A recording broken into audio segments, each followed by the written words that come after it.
Okay, is this like Vaporwave the game? Pretty much, yeah. Oh, cool. This is the second Vaporwave game we're gonna play. It's basically a Spider-Man game. Okay. You're ranked out of Utah teapots. So I grabbed this because it's just the best kind of irony. Which is, I don't know, no it's not, now that I think about it. It's one of those, like, just disgusted with yourself ironies where it's like, oh, what? There's pizza in this level? What? That's not what video games are supposed to be. And by that, instead of pizza, do you mean giant pharaoh heads? No, but, like, it's just, like, it's one of those things where, oh, we can grab the walls. Most of these levels look like a floral shop CD cover. She's one of the main Vaporwave people. Oh, I forgot that when I told you about Vaporwave, you went home and listened to it. You're like, is it bad that I like this? That was such a strange experience. It's like, I think, you know what? I mean, that's obviously this stuff is bad. And then I just went, I'm just gonna listen to it one more time. It's like a drug. They got me in my weak spot. I like repetitive drone ambience. Oh, that sucks. Okay. They need to be clear about what you can grab. Like this cloud, probably. I can grab the cloud. Okay, basically, I'm guessing you can grapple anything. Any physical surface, yeah. I'm not good at movement games. I'm a puzzle boy. Ooh. Excuse me. Roll the clip of motion mechanics get me hard. When they're used for puzzles and shit. Ooh. Very satisfying when you get good at this. Oh, yeah. There's oops. I just wish there was like a stampede of cluster trucks just coming through the middle. That's basically what it is. It's like you're having a really medicated afternoon nap. I hope that the faces are some of the production, the crew. No, well, they love to put like Beethoven's face on this shit. Because that is like the supreme shitting on art like wave. Well, that's not Beethoven. Shit, god damn it. Well, it could be. I'm not saying this is, it could be.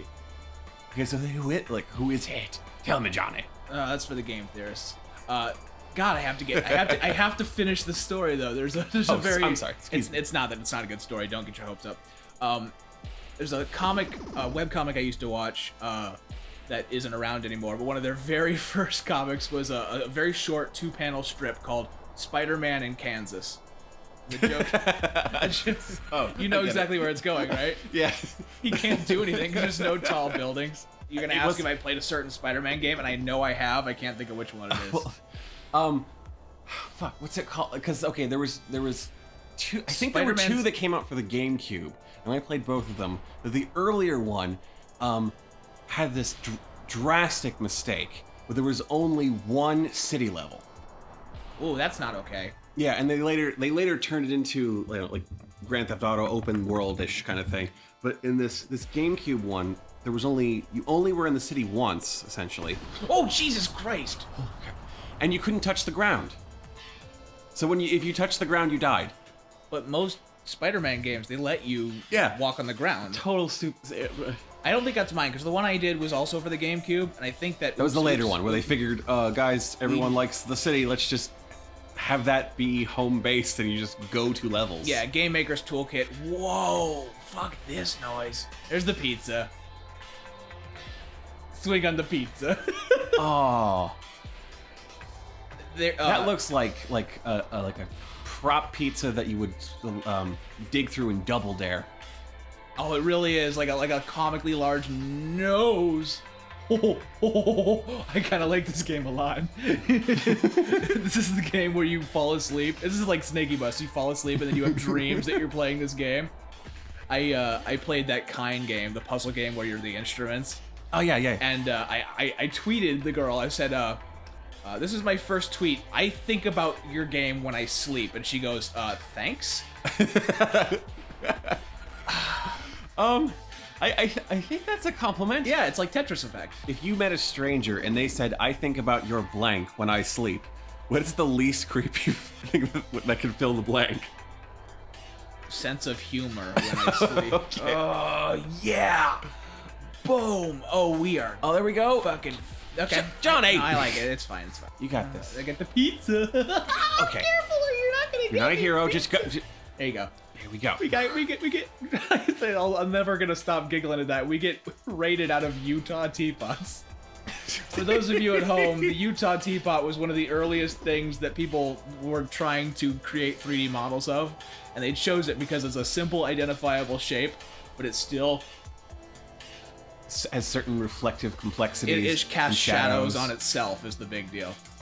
Wee. What?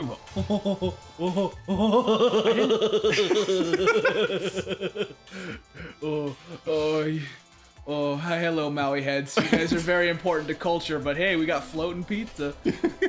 Oh God, it's just an ashamed. I hit the soap. It's an ashamed affront to culture. Like, here's some cultural significance. We put it with pizza. That just tickles. Well, I guess. Yeah, you're right. Okay. Do we know what the Mauis were for, or is it one of those big fuck off things in history where we're like, we don't know where it came from? I don't know. Would it be offensive if I used Maui statues to scrape off my dead skin cells? Fucking. Huh? Yeah. Okay. I think that you would originally like Attack on Titan, and then you would find out that it sucks. Is that okay? That's the anime where they 300 years ago, giant fucking monsters started attacking humanity, and we don't know why. They just love eating us. Wait, I thought you said you liked that. Oh, it was a revolutionary show for the first season. Oh, I'm going fast. Oh shit. See, I can't keep track of you people with like what's good. Your Game of Thrones flips. Game of Thrones. I don't like just Game like, of Thrones. Oh my God, this is the most amazing thing. No, guys, not really. No, like I knew it was bad when it was out. I didn't know it was bad. The first season's good, but because like it's a cool idea of how helpless humanity is, and that all they could do was put up 3 walls so that the things didn't get in. So how does it start to slip on the later seasons? Because the main character found out he can turn into a Titan. And that is fine. That's like you're the chosen one, Harry shit. But like, but then it turns out there's 4 other people on the cast that can do it. And you're like, why? Okay, I don't know how I feel about that. But then those 2 people say we're gonna like ruin humanity, or I don't know what their motives are.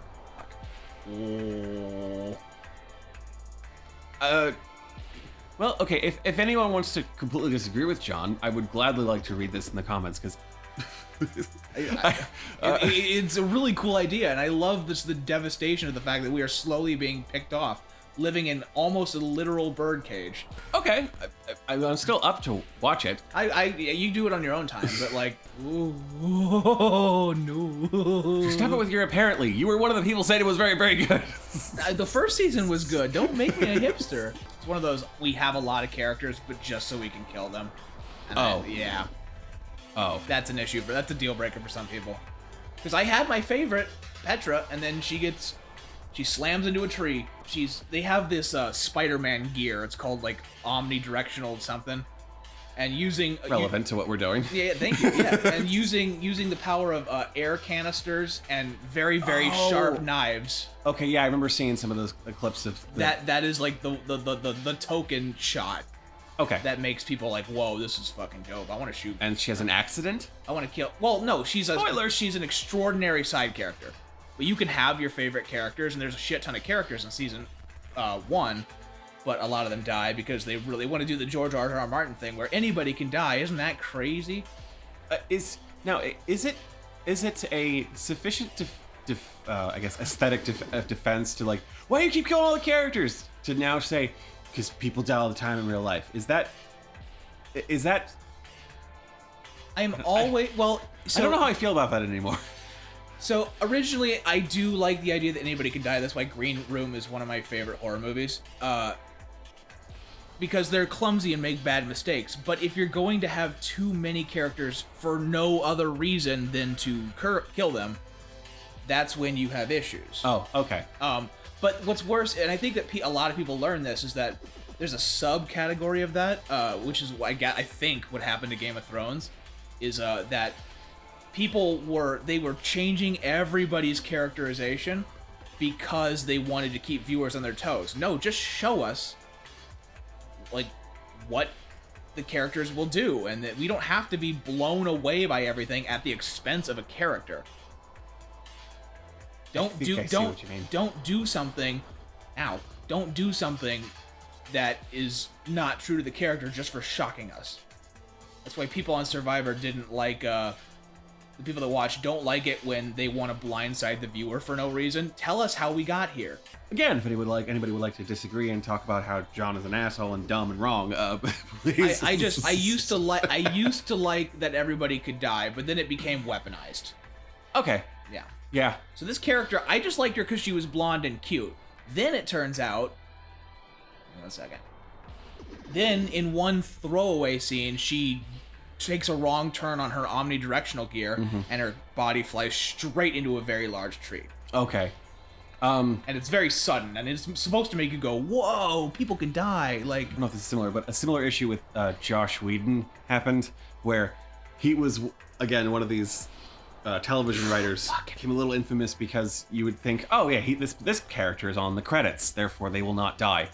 And he would do that to show off. No, he just did it because he wanted to make a point about what kind of show this was, and it was emotionally effective, and it worked for most of the time. Then he became known for doing this. Yeah, and then for example, it feels like the series finale of Buffy the Vampire Slayer. It feels like he kills off one of the main characters at the end, but it feels like what he did was like he was looking at the list and he realized, oh my god, I haven't killed anybody. Eeny, meeny, miny, mo. That is, I think, one other thing that really struggled with that was the 7th Harry Potter book. We got this huge cast of characters, let's start killing. Uh-huh. So when people were trying to be dicks when the 7th book came out and they were trying to spoil it for people, there's a long list of people that die. Just tell us like who gets together. That's another way to spoil. It's like when you go to the wiki page of an anime you like, and one of the categories you can research is are they alive or dead? But I see it and it shows like Food Wars. Like, I don't care if they're alive. Like, wait, so there's like a wiki page about who's currently dead? No, it's not devoted specifically to that. Okay. But like, whoa. Magic is real, Hagrid. Electives in the Harry Potter universe. Decorative magic soap. I still love the idea that throughout the entirety of Magic-dom of Harry Potter, no one knows how to do math because no one learned it at school. Oh, they did, didn't they? Yeah. Well, what infuriates me, and here's my yearly Harry Potter rant, everybody. People getting mad at her for different reasons. Here's my reason. Any math in that franchise blows, is bad. There's a moment where Hagrid's like, "Hey Harry," in the first book, he's like, "Harry, can you help me with fucking Muggle money? It makes no sense. You guys, you motherfucker. There's like 23 sickles to a galleon and like 17 nuts to a sickle. That makes no fucking sense. You can be whimsical while still being fucking mathematically rigorous. Jesus fucking Christ, I'm so... No one taught them how to count, okay? Why did you pick a prime number? Use your magic to figure out about prime number. I'm so fear. Oh, god damn it. That's one point. Let me move on to my next point. Quidditch fucking sucks. That's a really stupid idea for a game. No, it's great. It's a fantastic idea. How would wizarding shit make sports better? If they had brooms and could fly, that's dope. The scoring system blows. And here's the worst part, is that JK knows the scoring system blows. And here, I found this out recently. This is fucking infuriating. Give me one goddamn second. Thank you. Here's the fucking thing, is... They need to use teapots. There's a TV trope called the Golden Snitch, which is anytime in a game or a movie where they're like, well, the last round is worth 98% of your score. Oh god damn it! Where like it renders what you've already seen useless because this last thing is the plot point. She did that to stick it to an ex-boyfriend who liked to watch sports.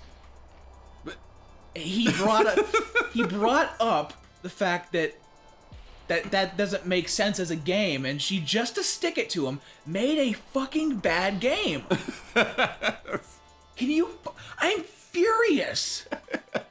It sucks, and you did it. You deliberately ruined your craft because of a fucking petty argument. That's been Verlet swing. Vaporwave rants on Game of Thrones, Attack on Titan, and Harry Potter. Thank you. Join us next time for something else. We had another episode planned, but maybe we'll go watch Elijah Wood. We don't know yet. Thank you. I was holding that in. Thank you.